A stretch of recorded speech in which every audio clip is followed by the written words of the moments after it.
Assalamualaikum warahmatullahi wabarakatuh. Hai semua, perkenalkan, nama saya Lilia Dini Saputri dengan NIM 241186261192. Saya dari kelas 4B. Video ini saya buat untuk memenuhi tugas UTS mata kuliah evaluasi pembelajaran di Universitas Muhammadiyah Muara Bungo. Soal pertamanya yaitu apa yang dimaksud dengan tes dan sebutkan aspek-aspek perencanaan tes. Pertama kita bahas dulu ya, apa itu tes? Tes itu adalah alat atau cara yang digunakan untuk mengukur kemampuan, pengetahuan, dan hasil belajar seseorang setelah mengikuti proses pembelajaran. Jadi, setelah kita belajar suatu materi, tes digunakan untuk melihat apakah kita sudah paham atau belum. Tes itu bukan cuma soal nilai tinggi atau rendah. Lebih dari itu, tes berfungsi sebagai alat evaluasi. Kalau bagi guru, tes membantu melihat apakah materi yang diajarkan sudah tersampaikan dengan baik. Kalau banyak siswa yang belum paham, berarti guru perlu menjelaskan ulang atau menggunakan cara yang berbeda. Sedangkan bagi siswa, tes membantu mengetahui kelebihan dan kekurangan dalam belajar. Jadi, tes itu sebenarnya bagian penting dari proses belajar, bukan sesuatu yang harus ditakuti. Selain itu, tes juga bisa jadi motivasi, karena tahu akan ada tes, siswa biasanya jadi lebih rajin belajar dan mempersiapkan diri. Tapi, supaya tes ini benar-benar adil dan bisa dipercaya, pembuatannya harus direncanakan dengan baik. Nah, dalam penyusunan tes, ada beberapa aspek perencanaan tes yang perlu diperhatikan. Pertama itu ada tujuan tes. Aspek pertama adalah menentukan tujuan tes. Guru harus tahu dulu nih, tes ini dibuat untuk mengukur apa? Apakah untuk kemampuan hafalan, pemahaman, atau kemampuan berpikir? Tujuan ini untuk menentukan jenis dan bentuk soal yang dibuat. Kedua, itu ada materi tes. Materi yang diujikan harus sesuai dengan yang sudah diajarkan di kelas. Tidak boleh keluar dari pembelajaran. Selain itu, materi juga harus mencakup bagian penting secara merata, supaya hasil tes benar-benar menggambarkan kemampuan siswa. Ketiga itu ada kisi-kisi soal. Kisi-kisi adalah pedoman dalam membuat soal. Di dalamnya berisi materi, indikator, dan tingkat kemampuan yang akan diukur. Dengan kisi-kisi, soal jadi lebih terarah, sistematis, dan tidak asal dibuat. Keempat itu ada bentuk soal. Bentuk soal harus disesuaikan dengan tujuan tes. Bisa berupa pilihan ganda, isian singkat, atau uraian. Setiap bentuk soal punya fungsi masing-masing. Misalnya nih, pilihan ganda untuk mengukur kemampuan pengetahuan, sedangkan uraian untuk melihat kemampuan dan menjelaskan dan berpikir. Kelima itu ada jumlah soal. Jumlah soal harus cukup untuk mewakili seluruh materi, tetapi tidak berlebihan. Jika terlalu sedikit, hasilnya kurang akurat. Jika terlalu banyak, siswa akan kelelahan dan tidak fokus. Keenam, ada tingkat kesulitan soal. Soal harus memiliki variasi tingkat kesulitan, yaitu dari yang mudah, sedang, dan sulit. Hal ini penting agar semua siswa punya kesempatan menjawab sekaligus kemampuan untuk membedakan tingkat kemampuan masing-masing siswa. Ketujuh itu ada waktu pengerjaan. Waktu yang diberikan harus sesuai dengan jumlah dan tingkat kesulitan soal. Jangan terlalu singkat agar siswa tidak terburu-buru, dan jangan terlalu lama agar tetap efektif. Kedelapan itu ada validitas. Validitas berarti tes tersebut benar-benar mengukur apa yang seharusnya diukur. Jadi, soal harus sesuai dengan tujuan pembelajaran. Kesembilan itu ada reliabilitas. Reliabilitas ini berarti hasil tes dapat dipercaya dan konsisten. Jika tes dilakukan lagi dalam kondisi yang sama, hasilnya tidak akan jauh berbeda. 10 ada bahasa soal. Bahasa yang digunakan dalam soal harus jelas dan sederhana, dan tidak membingungkan. Ini penting supaya siswa bisa memahami maksud soal dengan baik. Kesimpulannya, tes adalah alat penting dalam pendidikan untuk mengukur hasil belajar siswa, supaya hasilnya akurat dan adil. Tes ini harus direncanakan dengan baik, mulai dari tujuan, materi, hingga bahasa soal. Yang dengan perencanaan yang matang, tes tidak hanya memberikan nilai, tapi juga membantu meningkatkan kualitas pembelajaran. Soal kedua itu bagaimana cara mengembangkan soal tes untuk mengukur indikator pencapaian hasil belajar pada aspek kognitif, afektif, dan psikomotorik. Dalam mengembangkan soal tes, guru harus memperhatikan indikator pencapaian hasil belajar agar soal yang dibuat benar-benar dapat mengukur kemampuan siswa secara tepat. Penilaian tidak hanya fokus pada kemampuan akademik saja, tetapi mencakup sikap dan keterampilan siswa. Oleh karena itu, terdapat 3 aspek penting yang harus diperhatikan, yaitu kognitif, afektif, dan psikomotorik. Ketiga ini saling melengkapi, sehingga hasil penilaian menjadi lebih menyeluruh. Pada aspek kognitif, guru mengembangkan soal untuk mengukur kemampuan berpikir siswa. Aspek ini meliputi kemampuan mengingat, memahami, menerapkan, menganalisis, hingga mengevaluasi materi pelajaran. Dalam menyusun soal kognitif, guru harus menyesuaikan dengan bentuk soal, dengan indikator pembelajaran. Misalnya, jika indikatornya siswa mampu menjelaskan suatu materi, maka soal yang dibuat dapat berbentuk uraian seperti jelaskan proses terjadinya hujan. Nah, jika indikatornya siswa mampu membandingkan, maka soalnya dapat berbentuk analisis seperti bandingkanlah ciri-ciri hewan herbivora dan karnivora. Nah, soal kognitif ini harus menggunakan bahasa yang jelas, mudah dipahami, dan mampu melatih siswa berpikir kritis, bukan hanya menghafal materi. Oke, selanjutnya ada aspek afektif. Aspek ini digunakan untuk mengukur sikap, nilai, dan perilaku siswa selama proses pembelajaran. Dalam aspek ini, guru biasanya tidak menggunakan tes tertulis, tetapi menggunakan observasi, jurnal, sikap, atau penilaian diri. Guru perlu membuat indikator sikap yang jelas agar penilaian lebih objektif. Contohnya, jika indikatornya adalah siswa menunjukkan sikap disiplin, maka guru dapat menilai dari ketepatan waktu siswa masuk kelas atau mengumpulkan tugas. Jika indikatornya kerjasama, guru dapat melihat bagaimana siswa dapat berdiskusi dan membantu teman yang saat kerja kelompok. Penilaian afektif ini penting karena pendidikan tidak hanya membentuk siswa yang pintar, tetapi juga memiliki karakter yang baik. Kemudian ada aspek psikomotorik, berkaitan dengan keterampilan atau kemampuan praktik siswa. Penilaian psikomotorik ini, guru harus memberikan tugas yang melibatkan aktivitas langsung atau praktik. Contohnya, seperti melakukan percobaan, membuat karya, atau melakukan presentasi, atau mempraktikkan suatu keterampilan tertentu. Jika indikatornya pembelajaran menyatakan bahwa siswa mampu melakukan percobaan sederhana, maka guru dapat meminta siswa untuk mempraktikkan secara langsung. Dalam penilaian, biasanya memperhatikan ketepatan langkah kerja, kerapian hasil kerja, kreativitas, dan kemampuan siswa saat melakukan praktik tersebut. Jadi, cara mengembangkan soal tes untuk mengukur indikator pencapaian hasil belajar adalah dengan menyesuaikan dengan penilaian dengan ketiga aspek hasil belajar. Aspek kognitif diukur melalui soal yang menguji kemampuan berpikir. Aspek afektif diukur melalui pengamatan sikap dan perilaku. Sedangkan aspek psikomotorik diukur melalui praktik dan keterampilan langsung. Dengan penilaian yang mencakup ketiga aspek tersebut, guru dapat mengetahui kemampuan siswa secara lebih lengkap dan menyeluruh. Kesimpulan menurut saya, pengembangan soal tes untuk aspek kognitif, afektif, dan psikomotorik sangat penting dilakukan agar penilaian terhadap siswa menjadi lebih lengkap dan adil. Guru tidak boleh hanya menilai siswa dari kemampuan akademik, tetapi juga harus melihat sikap serta keterampilan yang dimiliki siswa dalam proses pembelajaran.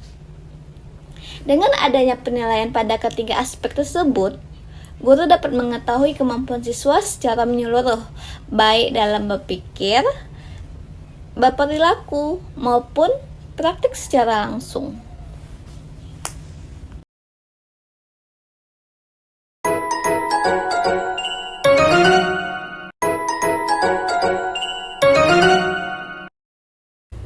Soal ketiga, apakah ciri-ciri butir suatu tes disebut baik? Jelaskan. Nah, mutu tes disebut baik apabila mampu mengukur kemampuan siswa secara tepat, adil, dan sesuai dengan tujuan pembelajaran. Soal yang baik tidak hanya sekedar pertanyaan, tetapi harus dapat memberikan gambaran nyata tentang tingkat pemahaman siswa terhadap materi yang telah dipelajari. Oleh karena itu, dalam menyusun soal diperlukan beberapa kriteria agar hasil penilaian benar-benar berkualitas. Pertama itu, soal harus jelas dan mudah dipahami. Bahasa yang digunakan sebaiknya sederhana, tidak berbelit-belit, dan sesuai dengan tingkat kemampuan siswa. Soal yang terlalu rumit dapat membuat siswa bingung, sehingga jawaban yang diberikan tidak mencerminkan kemampuan sebenarnya. Dengan bahasa yang jelas, siswa dapat fokus memahami isi pertanyaan dan menjawab dengan tepat. Kedua, soal harus sesuai dengan tujuan pembelajaran dan materi yang diajarkan. Artinya, setiap pertanyaan harus berkaitan dengan indikator pencapaian hasil belajar. Jika materi yang diuji tidak sesuai dengan yang telah dipelajari siswa, maka penilaian menjadi tidak adil. Soal yang baik harus benar-benar mengukur kompetensi yang ingin dicapai dalam pembelajaran. Ketiga, soal tidak boleh menimbulkan penafsiran ganda. Maksud pertanyaan harus jelas sehingga semua siswa memahami soal dengan cara yang sama. Jika sebuah soal memiliki makna yang membingungkan atau dapat ditafsirkan berbeda-beda, maka hasil tes menjadi kurang akurat karena siswa mungkin salah memahami pertanyaan. Keempat, khusus untuk soal pilihan ganda harus terdapat satu jawaban yang paling benar. Pilihan jawaban pengecoh juga harus dibuat logis agar siswa benar-benar berpikir sebelum menjawab. Hal ini penting agar soal dapat mengukur kemampuan siswa secara lebih baik, bukan hanya sekedar menebak jawaban. Kelima itu ada soal harus memiliki tingkat kesulitan yang seimbang, yaitu terdiri dari soal mudah, sedang, sulit. Soal yang terlalu mudah tidak mampu mengukur kemampuan siswa secara mendalam, sedangkan soal yang terlalu sulit dapat membuat siswa kehilangan semangat. Dengan tingkat kesulitan yang seimbang, hasil tes akan lebih objektif dan mencerminkan kemampuan siswa secara nyata. Keenam, soal harus memiliki daya pembeda yang baik. Maksudnya, soal mampu membedakan antara siswa yang memahami materi dengan siswa yang belum memahami. Siswa yang menguasai materi akan lebih mudah menjawab dengan benar, sedangkan siswa yang kurang memahami materi akan mengalami kesulitan. Ini menunjukkan bahwa soal benar-benar efektif dalam mengukur kemampuan belajar. Ketujuh itu ada soal harus valid dan reliable. Valid berarti soal itu benar-benar mengukur kemampuan yang ingin diukur. Sedangkan reliable berarti hasil tes konsisten dan dapat dipercaya. Kedua hal ini sangat penting agar menjadi akurat dan objektif dalam penilaian. Kedelapan itu soal harus disusun secara sistematis dan rapi. Petunjuk pengerjaan harus jelas, nomor soal teratur, dan tampilan mudah dibaca. Kerapian soal dapat membantu siswa lebih nyaman dan fokus saat mengerjakan tes. Jadi, ciri-ciri butuh tes yang baik adalah jelas, sesuai tujuan pembelajaran, tidak membingungkan, memiliki satu jawaban benar, tingkat kesulitan seimbang, mampu membedakan kemampuan siswa, valid, reliable, rapi, dan sistematis. Menurut saya, soal yang baik itu sangat penting karena dapat membantu guru mengetahui kemampuan siswa yang sebenarnya dan membuat proses penilaian menjadi lebih adil serta efektif. Soal keempat yaitu jelaskan definisi evaluasi menurut para ahli. Evaluasi adalah proses untuk menilai dan mengetahui hasil belajar secara menyeluruh. Definisi evaluasi yang pertama menurut Suharsini Arikunto. Dalam bukunya Dasar-Dasar Evaluasi Pendidikan yang diterbitkan oleh Bumi Aksara tahun 2013, beliau menjelaskan bahwa evaluasi adalah kegiatan untuk mengumpulkan informasi mengenai bekerja atau tidaknya sesuatu, kemudian hasilnya digunakan sebagai dasar dalam pengambilan keputusan. Jadi, Evaluasi tidak hanya sekedar memberi nilai, tetapi juga mengetahui apakah proses pembelajaran sudah berjalan dengan baik atau masih perlu diperbaiki. Selanjutnya, menurut Nana Sujana, dalam buku penilaian hasil proses belajar mengajar yang diterbitkan oleh remaja Rusda Karya tahun 2010, evaluasi merupakan proses memberikan nilai terhadap hasil belajar siswa berdasarkan kriteria tertentu. Artinya, evaluasi digunakan untuk melihat sejauh mana siswa memahami materi yang telah dipelajari, serta untuk mengetahui keberhasilan proses belajar mengajar. Kemudian, menurut Zainal Arifin, dalam buku evaluasi pembelajaran yang diterbitkan oleh remaja Rusda Karya tahun 2012, evaluasi adalah proses yang dilakukan secara sistematis dan berkelanjutan untuk melakukan kualitas atau nilai suatu pembelajaran. Maksudnya, evaluasi dilakukan secara teratur dan terus-menerus agar perkembangan belajar siswa dapat diketahui dengan jelas dan dapat dijadikan bahan perbaikan pembelajaran. Jadi, dari pendapat ketiga para ahli tersebut, dapat disimpulkan bahwa evaluasi adalah suatu proses yang dilakukan untuk mengetahui keberhasilan pembelajaran, baik dari hasil belajar siswa maupun dari proses pembelajarannya. Evaluasi juga menjadi bahan pertimbangan bagi guru untuk memperbaiki metode pembelajaran agar tujuan pendidikan dapat tercapai dengan lebih baik. Menurut saya, evaluasi sangat penting dalam dunia pendidikan karena evaluasi tidak hanya berfungsi untuk memberikan nilai, tetapi juga membantu guru dan siswa mengetahui kekurangan serta kelebihan dalam proses belajar. Dengan adanya evaluasi, pembelajaran dapat menjadi lebih efektif, terarah, dan terus mengalami perbaikan ke depannya. Soal kelimanya yaitu tentukan tingkat kesukaran dan daya beda butir soal berikut. Untuk menemukan tingkat kesukaran, kita perlu mengetahui rumusnya yaitu P sama dengan B per N. B ini adalah jumlah siswa yang benar dan N ini adalah total semua siswa. Yuk mari kita hitung. Pada soal nomor 1, berapa siswakah yang benar?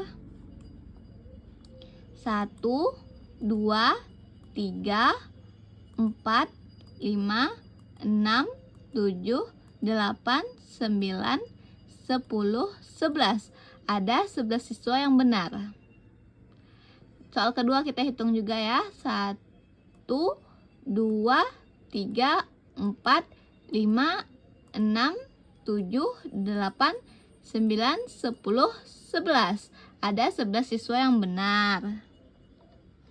Nah, pada soal ketiga kita hitung lagi. 1, 2, 3, 4, 5, 6. Pada soal nomor 3 ada 6 siswa yang benar. Baik, kita masukkan ke rumusnya. Pertama kita tentukan pada soal nomor 1. Nomor 1 ada 11 siswa yang benar. Jadi nilai B sama dengan 11 siswa per N. N ini adalah total seluruh siswa. Total seluruh siswa itu ada 15 siswa. Jadi 11 per N. 11 dibagi 15. 11 dibagi 15 sama dengan 0,73.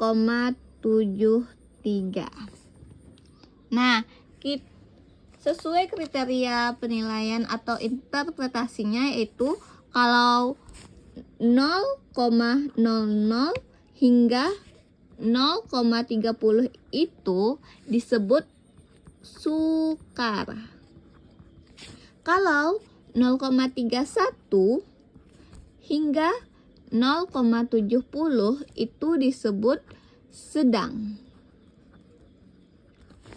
Nah, kalau soal 0,71 hingga 1,00 itu disebut mudah. Nah, sedangkan ini 0,73. 0,73 ini berada di antara 0,71 hingga 1,00. Jadi dapat disimpulkan 0,73 sama dengan mudah. Nah, butir soal nomor 1 itu. Selanjutnya kita akan mencari tingkat kesukaran pada soal nomor 5. Kita hitung jumlah siswanya tadi berapa ya? 1, 2, 3, 4, 5, 6, 7, 8, 9. Jadi tadi kan rumusnya itu kan B per N. Nah, B-nya tadi berapa? 9 per N, total semua siswanya ada 15. 9 dibagi 15 sama dengan 0,60. 0,60 ini berada pada 0,31 hingga 0,70. Jadi ini berarti sedang. Dapat disimpulkan soal nomor 5 itu termasuk dalam kategori sedang. Nah, inilah hasilnya tadi. Jumlah benarnya 11 dibagi 15 sama dengan 0,73. Berarti kriterianya itu mudah. Terus kalau soal nomor 2 sama dengan 1 ada 11 siswa yang benar, dibagi 15 hasilnya 0,73, dikatakan mudah. Terus selanjutnya soal ketiga itu yang benar ada 6 dibagi 15 sama dengan 0,40, dapat dikatakan kriterianya sedang. Terus soal nomor 4 benarnya 13 dibagi 15 hasilnya 0,87, jadi soal dapat dikatakan mudah. Terus pada soal nomor 5 ada 9 siswa yang benar. 9 dibagi 15 sama dengan 0,60, jadi dapat dikatakan sedang. Dan pada soal nomor 6 ada 11 siswa yang benar, dibagi 15 sama dengan 0,73, dikatakan juga mudah. Selanjutnya kita akan menentukan daya beda soal. Untuk menentukan daya beda soal itu rumusnya BA per JA dikurangi BB per JB. BA ini adalah jumlah batas kelompok atas siswa yang benar, per JA. JA ini adalah jumlah seluruh siswa kelompok atas, dikurang BB. BB ini adalah jumlah benar siswa kelompok bawah, per JB jumlah seluruh siswa kelompok bawah. Untuk menentukan ini kita perlu menjumlahkan berapa total skornya. Untuk responden 1 kita hitung yang benarnya 1, 2, 3, 4, 5, 6, 7. Jadi total skor responden 1 ada 7 soal yang benar. Terus selanjutnya untuk responden yang kedua 1, 2, 3, 4, 5, 6, 7. Untuk responden kedua total skornya ada 7 soal yang benar. Dan selanjutnya untuk responden ketiga kita hitung juga 1, 2, 3, 4, 5, 6. Nah, untuk responden ketiga ada 6 soal yang benar. Selanjutnya kita hitung juga sampai 15 siswa. Ini adalah total benar siswa dari 10 butir soal ini. Nah, terus urutkanlah total benar siswa ini dari yang terbesar hingga terkecil. Ini hasil setelah diurutkan. Nah, karena ada 15 siswa. 15 siswa tuh kalau 27% tuh kita ambil 4 siswa untuk kelompok atas dan 4 untuk kelompok bawah. Kita ambil 4 ini untuk jadi kelompok atasnya, dan ini untuk kelompok bawahnya. Oke. Ini untuk kelompok atasnya dan ini untuk kelompok bawah. Kita akan uji pada soal nomor 5. Nah, pertama itu kita responden 5. Responden 5 pada soal 5 itu salah. Jadi kita buat 0. Terus responden nomor 8. Nomor 8 itu betul. Kita bikin 1. Terus responden 1 pada soal nomor 5 itu betul juga. Kita bikin 1. Terus responden 2 pada soal nomor 1 betul juga. Kita bikin 1. Untuk kelompok bawahnya lagi kita tentukan untuk responden 9. Responden 9 untuk soal nomor 5 itu salah. Responden 10-nya juga salah. Kita bikin lagi. Responden 12 dan 15. Responden 12 itu betul. Responden 15 mana nih? Salah. Berarti 1, 0. Untuk mencari daya beda itu rumusnya tadi BA per GA dikurang BB per GB. Ini total betulnya ada 3. Ini betulnya totalnya ada 1. Jadi BA-nya adalah ini BA-nya 3 per GA jumlahnya ada 1, 2, 3, 4, ada 4. Jumlah kelompok atasnya dikurang BB-nya betulnya ada 1 per GB jumlah ininya 1, 2, 3, 4, ada 4 juga sama. 3 dikurang ini karena sama-sama 4 kita langsung saja 3 dikurang 1 sama dengan 2 per 4. 2 bagi per 4 disederhanakan jadi 1 per 2. 1 bagi 2 sama dengan 0,50. Kalau berdasarkan kategori 0,00 hingga 0,19 itu kategori jelek. Kalau 0,20 hingga 0,39 itu cukup. Terus 0,40 sampai 0,69 itu baik. Terus 0,70 sampai 1,00 itu baik sekali. Nah, tadi hasil kita itu 0,50.